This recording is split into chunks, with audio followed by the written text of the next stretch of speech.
Greetings and welcome. I'm Matthew LV, and today I want to invite you into a deeper conversation about love. Not the kind we chase, force, or search for outside of ourselves, but the kind that meets us when it's aligned. But the kind that meets us when we are finally aligned with it. So many people ask, when will I meet my twin flame? But the real question is, who am I being while I wait? You don't attract it by wanting it harder. You attract it by becoming it. Your twin flame is not someone who completes you. They are someone who mirrors you. Your healing reflects their healing. Your wounds reflect their wounds. Your level of self-love determines the depth of connection you can sustain. That's why twin flame journeys often feel intense. They are not meant to be easy. They are meant to wake you up.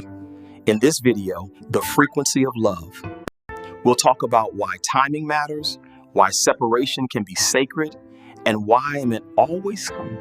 If you've ever felt a connection that defied logic, if you've ever met someone who felt familiar before you knew them, if you've ever wondered whether love could be spiritual, transformational, and deeply confronting all at once, then this message is for you.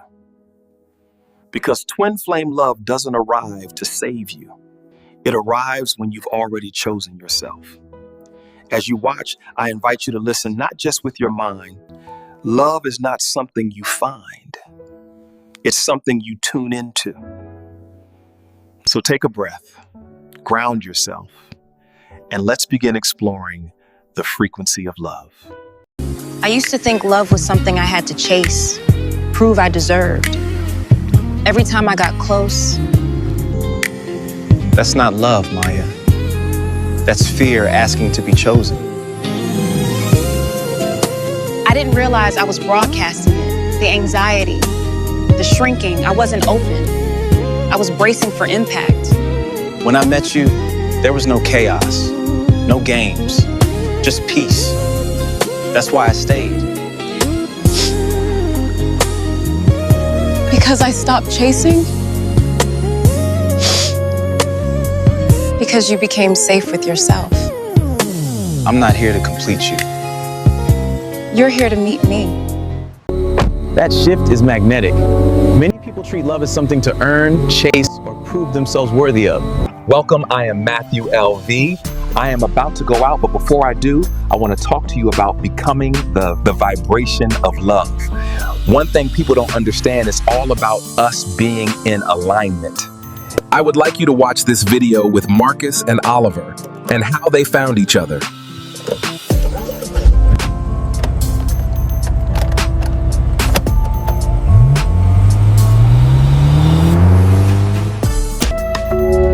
Before love can find you, you must embody it. I used to think love was something I had to chase. You don't attract love by wanting it harder. You attract it by being it. Love is not a destination, it's a frequency. When I live in kindness, emotional honesty. Every relationship is a mirror. What kind of partner do I desire? Present, honest, safe, emotionally available. Why do I keep attracting emotionally unavailable men? No. What inside me is asking to be healed? When you heal abandonment, you attract presence. When you release fear, you attract safety. When you choose self-respect, you attract respect. Love mirrors readiness. If I were deeply loved, how would I treat myself? As I release you, and I reclaim my energy. Soulmates don't recognize each other by effort, but by familiarity. Hey, I'm Oliver. Marcus. I used to think love was something I had to earn. Me too. Turns out, it's something you live in. Your soulmate with sense. True love is not a coincidence. It is resonance. When you vibrate with self-worth, compassion, and joy. True love is not a coincidence. It is resonance. When you vibrate with self-worth, compassion, and joy, the universe responds with encounters that match your frequency. You do not have to search for love This is one of the most misunderstood truths about love. We are taught to search, to chase, to hope that one day the right person will appear and find us. When you live in kindness, self-respect, emotional honesty, you broadcast compassion, kindness. Yet the law of attraction teaches something far more profound. Love does not respond to longing. You do not attract love by wanting it harder. You attract love by being it.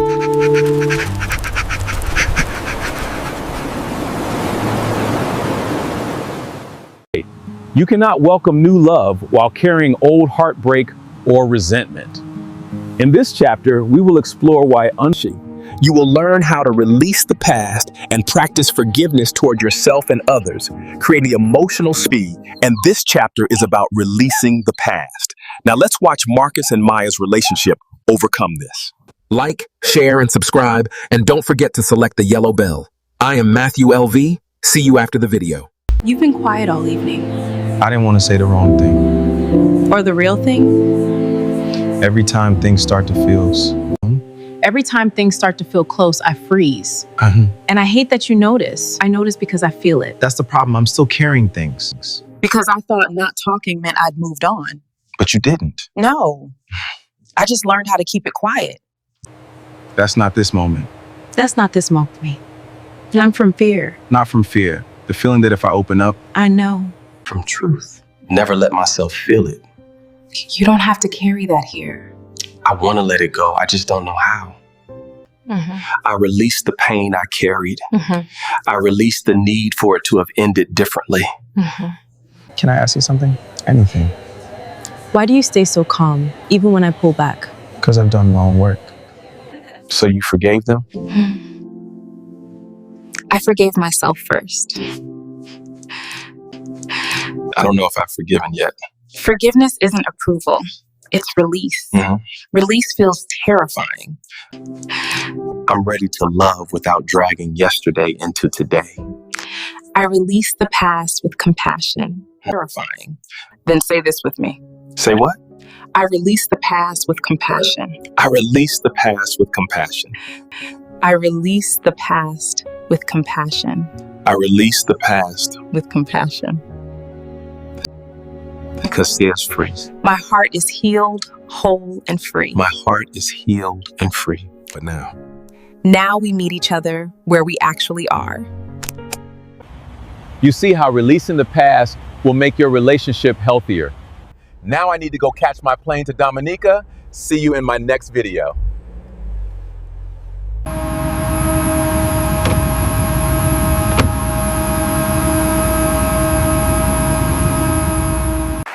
Good evening. I am Matthew LV. Let me begin with this truth. Every love story begins long before two people ever meet. It begins in the beliefs you hold about yourself, about love, and about what you think is possible for you. If, deep down, you believe love is scarce, if you believe you are too much, and most of them were not chosen consciously, they were formed through repetition, heartbreak, and emotional memory, then the universe will faithfully reflect that belief, not as punishment, but as confirmation. Beliefs are the unseen architecture of your life. They shape how you show up, what you tolerate, and who you attract. And most of them were not chosen consciously. They were formed through repetition, heartbreak, and emotional memory. But here's the good news. Beliefs are not facts. They are habits of thought.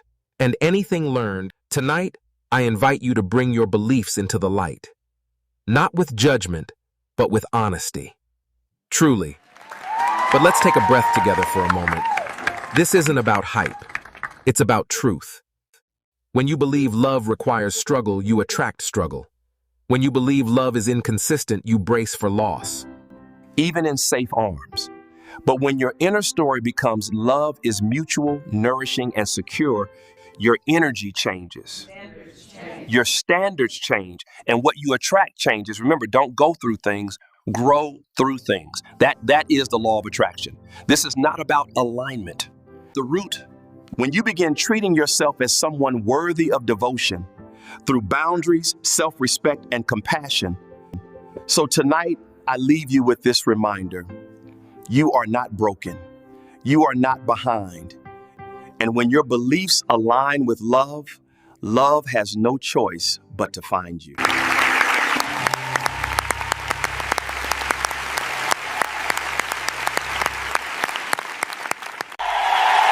Welcome, welcome, welcome to the Christine Show. Let's get this party started.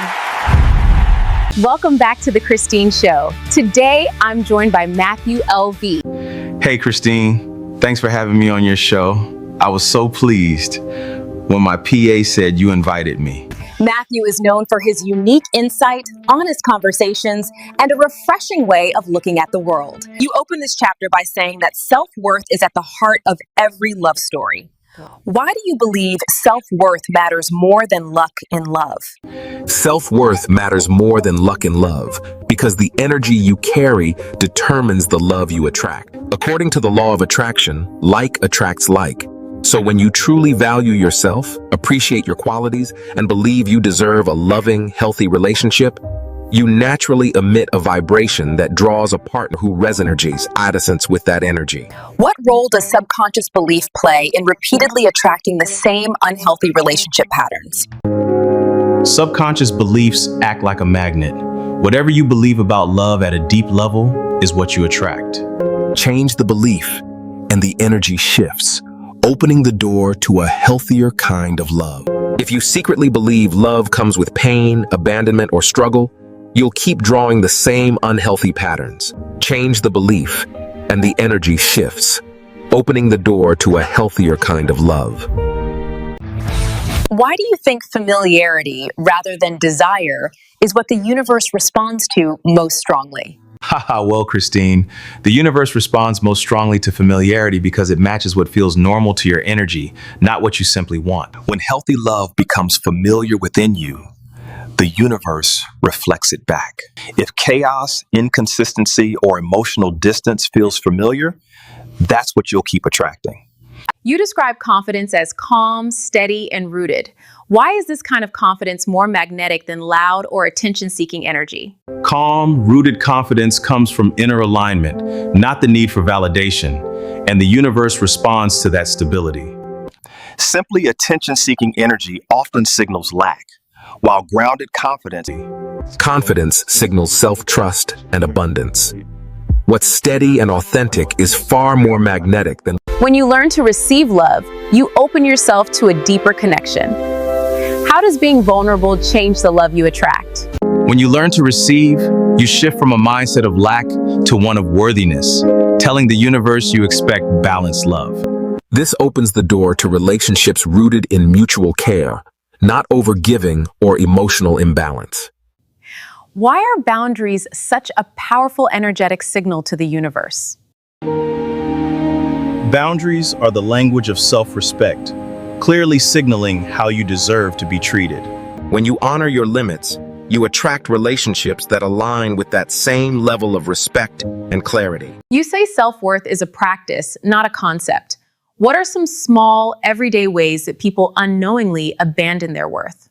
Each time you do, you signal to the universe that you're willing to accept less than you deserve. Thanks for coming to the show. Everyone at the studio has really enjoyed talking to you. God blessings to you and your viewers. Thanks very much for watching. See you next time. Good night and God bless. Greetings and welcome. My name is Matthew L.V., but I want to begin with a gentle truth that might challenge the way many of us have been taught to love. And despite the title, it's not actually about finding someone. It's about becoming someone. Because the deepest relationships of our lives don't arrive when we're searching frantically. What if love doesn't come from chasing the right person, but from aligning with the right emotional frequency? In the language of the law of attraction, this is how twin flames meet. Now, true twin flame level connection is not chaos dressed up as passion. It's not anxiety mistaken for intensity. And it's definitely not love that keeps you guessing where you stand. A soul-aligned relationship, emotional scene, whether you call it a twin flame, a soulmate, or a soul-aligned partner, the principle is the same. Let me offer you one sentence. You don't attract what you want. You attract what you are emotionally aligned with. So the invitation here is to stop searching externally and begin aligning internally. Because the law of attraction doesn't respond to faces, it doesn't respond to names, and it definitely doesn't respond to timelines. It responds to feeling. So let me ask you something, Thurman. You don't need to answer out loud, just answer honestly inside yourself. Instead of asking, who is my ideal partner? Try asking, how do I feel when I'm with them? Or anger, secure or menace, or anxious, expanded or diminished.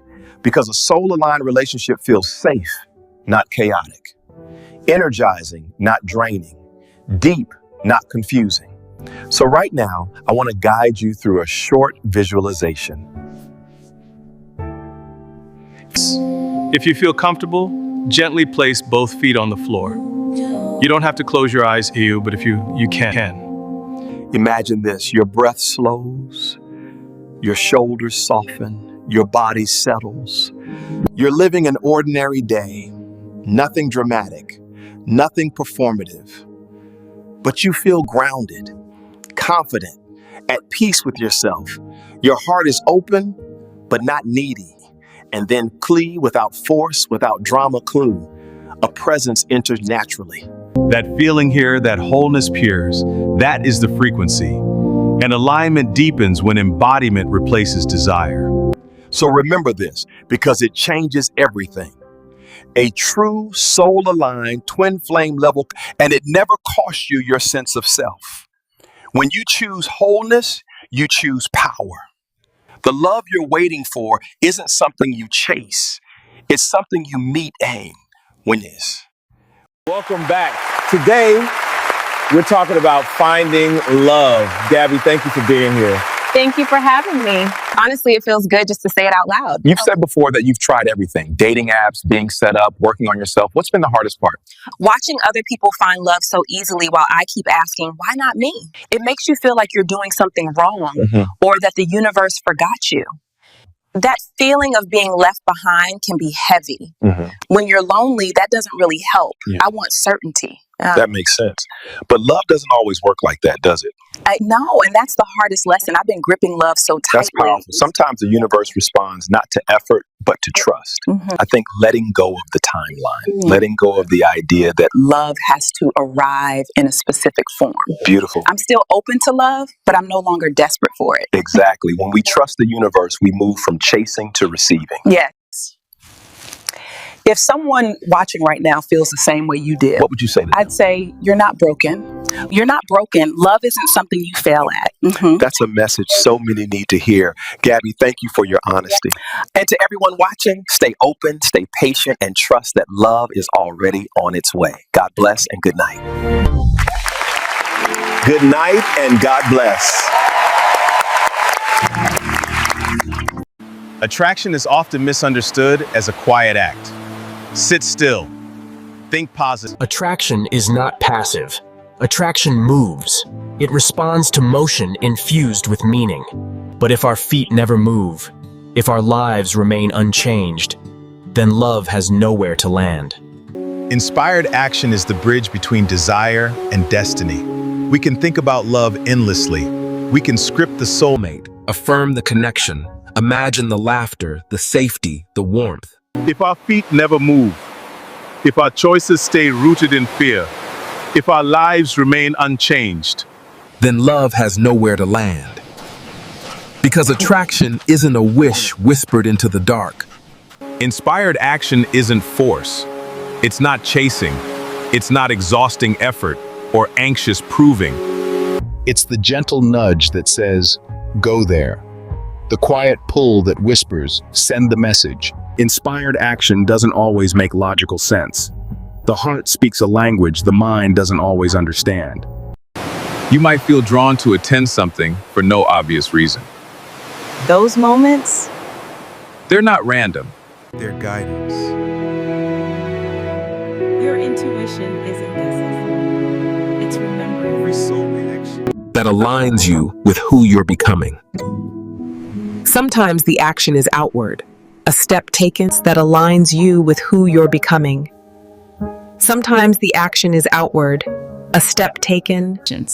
Inspired action isn't about chasing what you want. It's about becoming someone who's ready to. Because before love arrives, a boundary is set. Let me ask you something. How many of you are calling in love right now? Keep your hand up if you're ready for it, but not willing to rush it. That's inspired action. Because inspired action isn't about chasing what you want.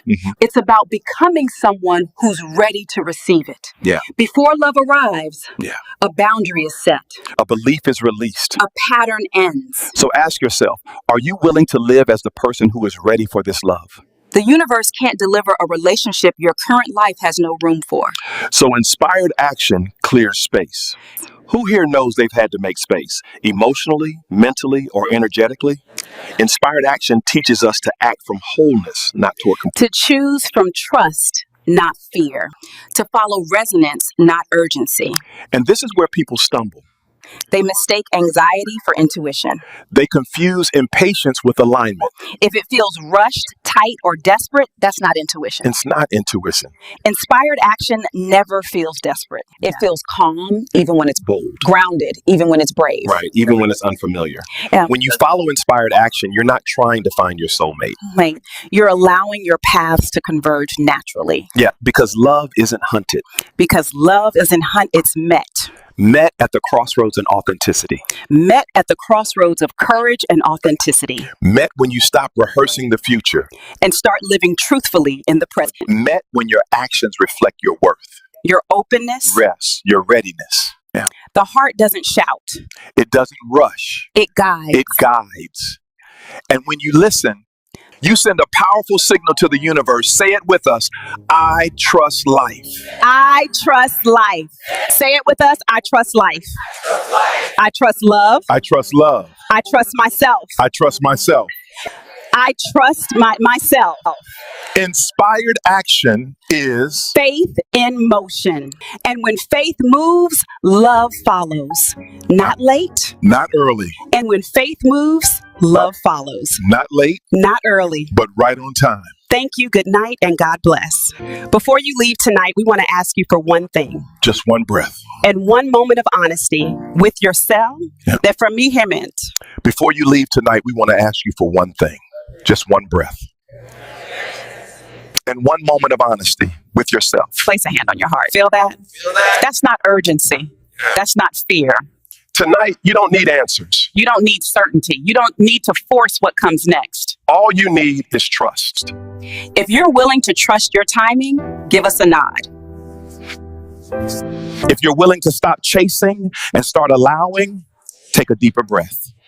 And if you're willing to live as the person not someday, not when things change, but now, then tonight, go gently. Go honestly. Go without rehearsing tomorrow. And before we say goodnight, say this with us. I am safe to trust my heart. I am safe to trust my heart. I don't need to rush love. I don't need to rush love. I am exactly on time. I am exactly on time. I am exactly on time. That's the work. That's the invitation. Good night and trust what's unfolding. We'll see you right on time. God bless.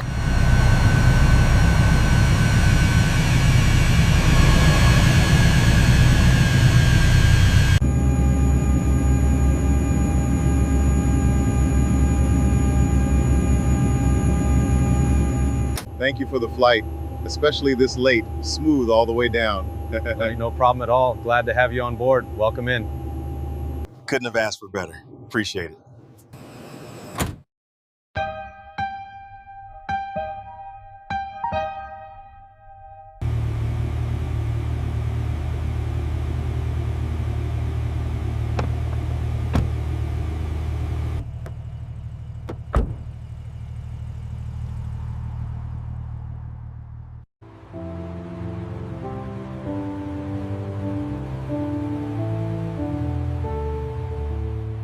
Greetings, God bless, and good evening. I invite you to arrive, not as who the world asked you to be, but as who you are right now.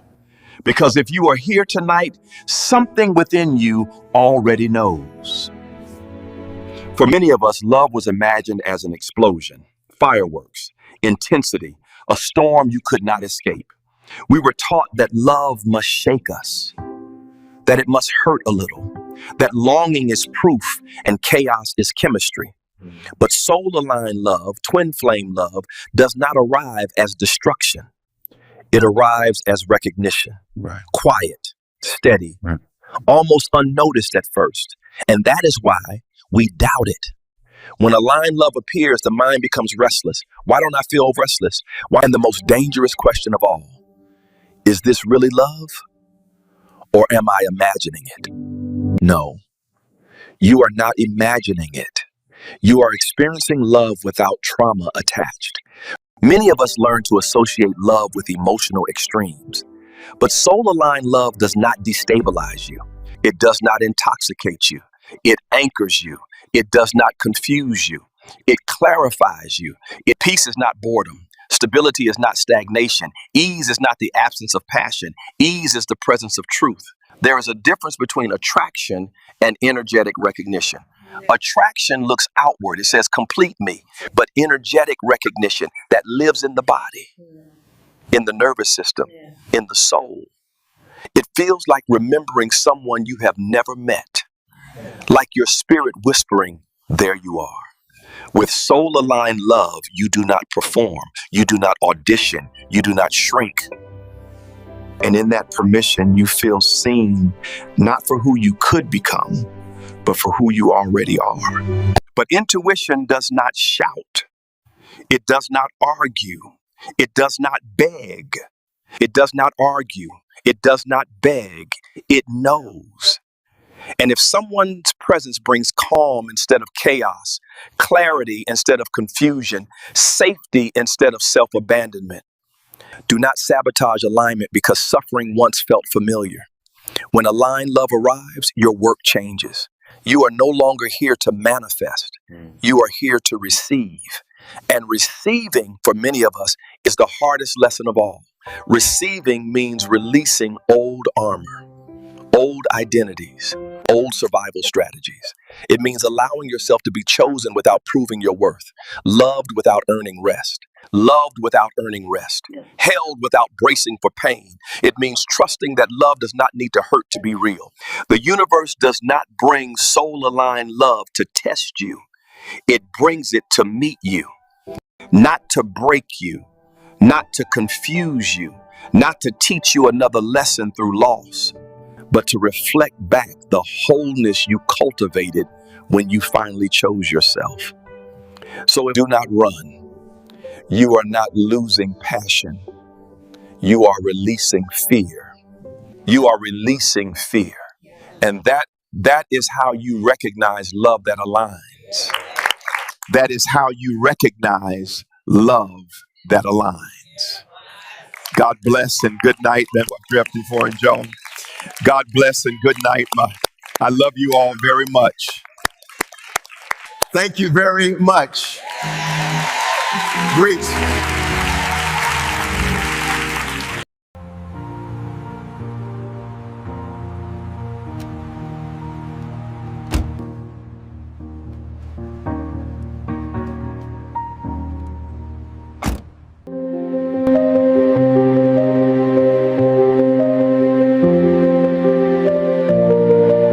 Greetings, everyone. We have reached chapter 10. You will see that Daniel and Mara are arguing about learning how to maintain a high vibration, Emotional connections and grow together in a healthy, harmonious relationship. I will see you after this video. Stop pretending you don't feel it. The energy between us is off. because you decided it is. No, because you're closed. You pull back and then act on their relationship. I'm trying to protect the relationship. By controlling it? Don't twist this. I'm tired of being managed. Because unchecked emotions destroy intimacy. No. Avoided emotions do. You think yelling, shutting down, Dragging old wounds into the present is depth? I think pretending we're a high vibe while we're bleeding underneath is dishonest. So what? You want chaos? You want us to drown in every feeling? I want permission to be human without you recoiling like I've contaminated the space. I need safety, Daniel. Emotional safety. So do I. And right now, safety for you means silence from me. If we don't learn how to regulate together, we will tear each other apart. Then stop regulating me. Regulate with me. High vibration doesn't mean domination. And deep connection doesn't mean emotional freefall. So what does growth look like when it hurts? Staying. Not fixing, not fleeing. Then stay with me. Even when it's ugly. I am. I love you. I love you too. Welcome. What happened between Mara and Daniel wasn't about the argument. It was about alignment. In the law of attraction, conflict shows up when two people are tuned into different emotional frequencies. The lesson is simple. Take responsibility without blame. Shift from you hurt me to what was triggered in me. This argument isn't breaking their relationship. It's teaching them how to realign and choose each other again. That's it, the frequency of love. I hope you enjoyed the video and book. God bless. I will see you all soon.